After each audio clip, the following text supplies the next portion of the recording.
Battery চালিত autorickshaw বন্ধের প্রতিবাদে আজও রাজধানীর কয়েকটি সড়কে অবস্থান নিয়েছে চালকরা। সকালে রামপুরা বাজার এলাকায় অবস্থান নেয় অটোরিকশা চালকরা। প্রায় 1 ঘন্টা রাস্তা আটকে রাখে তারা। এতে সড়কের দুই পাশে কয়েক কিলোমিটার দীর্ঘ যানজট তৈরি হয়।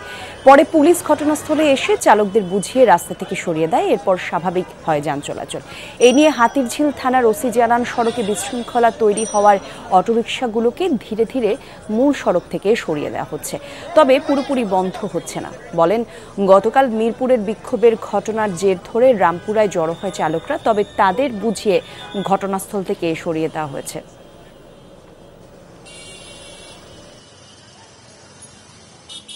তাদের বক্তব্য যে গতকালকে যে মিরপুরে একটা বিচ্ছিন্ন ঘটনা সংঘটিত হয়েছে, সেই ঘটনার রেশ ধরেই তারা আজকে এখানে রাস্তা বন্ধ করার চেষ্টা করেছে। তাৎক্ষণিক আমাদের পুলিশের টিম ছিল এবং আমরা সবাই খবর পেয়ে চলে এসেছি। এসে তারপরও প্রায় ঘণ্টাখানিকের মতো রাস্তা তারা এখানে বন্ধ রেখেছিল এবং আমাদের ঊর্ধ্বতন অফিসার সহ আমরা সবাই থেকে এটা তাদেরকে বুঝাইতে পারছি, তারা সবাই চলে গেছে।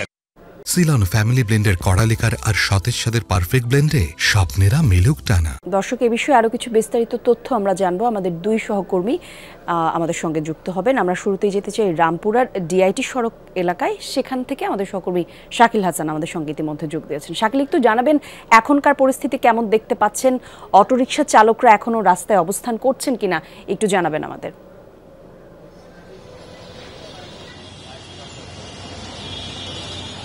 কলি অটোরিকশা চালকরা রাস্তা থেকে সরে গেছেন আরো প্রায় 45 মিনিট আগে।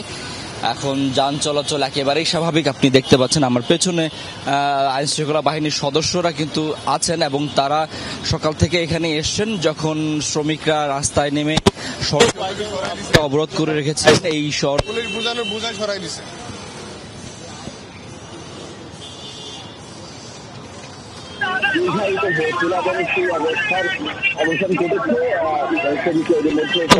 এবং সেই অবস্থার অবসান ঘটেছে। শ্রমিকরা এর মধ্যে সড়ক ছেড়ে ওয়াবদার সেখানে ফেরত পাঠিয়েছেন। তবে আমরা হাতিরঝিল থানার ভারপ্রাপ্ত কর্মকর্তা আওলাদ হোসেনের সঙ্গে কথা বলেছি। কারণে শ্রমিকরা সড়ক ছেড়ে দিয়ে তারা চলে গেছেন গ্যারেজে এবং সড়কে এখন যান চলাচল স্বাভাবিক। এবং এখানকার যে দুর্ভোগ এবং অবর্ণনীয় একটি পরিস্থিতির সম্মুখীন হয়েছিলেন এখানকার যাত্রী এবং স্থানীয়রা, সেটির অবসান ঘটেছে। এবং পুলিশ যদিও বলছে যে আজকে হয়তো সাময়িকভাবে বুঝিয়ে তাদেরকে ফেরত পাঠানো গেছে, কিন্তু যেহেতু এটি নিয়ে একটি সিদ্ধান্ত হয়েছে যে মূল সড়কে অটোরিকশা চলবে না বা রাজধানীতে অটোরিকশা চলবে না, সেটি আসলে দীর্ঘস্থায়ী করতে হলে যারা স্টেক হোল্ডার রয়েছেন, অর্থাৎ অটোরিকশার সঙ্গে যারা সম্পৃক্ত রয়েছেন, যারা হচ্ছে স্থানীয় জনপ্রতিনিধি, তাদের সঙ্গে আসলে আলোচনা করতে হবে, বসতে হবে এবং এ বিষয়ে একটি সিদ্ধান্ত গ্রহণের আগে এই স্টেক হোল্ডারদেরকে আসলে আস্থা নিয়ে আসতে হবে। তাহলে এই সিদ্ধান্তটি বাস্তবায়ন করতে অনেক বেশি সহজ এবং সিদ্ধান্তটি দীর্ঘস্থায়ী হবে বলে তারা মনে করছেন।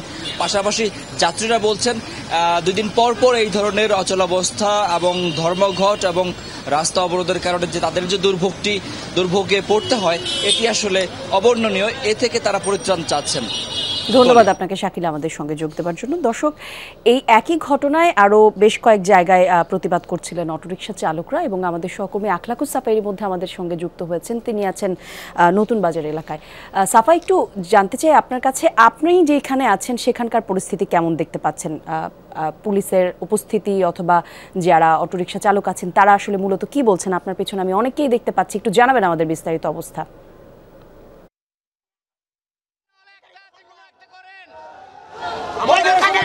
কলি, এই যে নতুন বাজার যে সড়কটি, এটি হচ্ছে বাসতলা মোড় বলা হয়, যেটি নতুন বাজারের পরে এবং শাহজাদপুরের মাঝামাঝি যে জায়গাটি, এই জায়গাটিতে সকাল 10টা থেকে ব্যাটারি চালিত অটোরিকশার শ্রমিকরা তারা এই রাস্তাটি অবরোধ করেছেন এবং এই অবরোধের কারণে কিন্তু আমরা দেখতে পাচ্ছি যে পুরো প্রগতি সরণি হয়ে যে রাস্তাটি রামপুরা হয়ে মালিবাগ পর্যন্ত গিয়েছে, পুরো রাস্তাটি কিন্তু এখন নতুন বাজারের এই অংশ থেকে টোটালটাই বন্ধ। এবং এর উল্টো দিকের যে রাস্তাটি, সেই রাস্তাটি শ্রমিকরা সেখানে অবরোধ না করলেও একটি রাস্তার যানজটের কারণে কিন্তু বাকি সবগুলো রাস্তা, অর্থাৎ পাশের যে রাস্তাটি আছে সেই ধমনী সড়ক, সেটিও কিন্তু পুরোটাই যানজটের মধ্যে পড়ে গেছে। এই পথে কিন্তু এখন কেউই সেই অর্থে আর চলাফেরা করতে পারছেন না।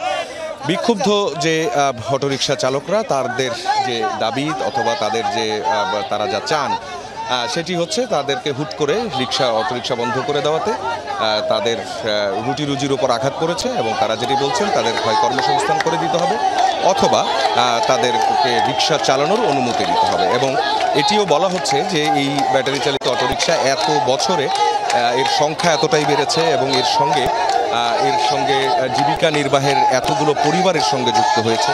এর সঙ্গে এর মেরামতের সঙ্গে অথবা এর পার্টস বিক্রির সঙ্গে যারা জড়িত তারা সবাই এর সঙ্গে এখন যোগ দিয়েছেন এবং তারা যোগ দিয়ে যেটি বলছেন যে সরকার যে সিদ্ধান্ত দিয়েছে এই সিদ্ধান্ত হুট করে জানানো হয়েছে, আগে একটা সময়ও দেওয়া হয়নি। তাদের অনেকেই লোন করে তারা যে রিক্সাগুলো তারা কিনেছেন, এখন তারা বলছেন যে লোনও অনেকগুলো রিক্সার শেষই হয়নি। সেই অবস্থায় এখন তাদের পুরোপুরি রুটি বন্ধ হয়ে গেছে।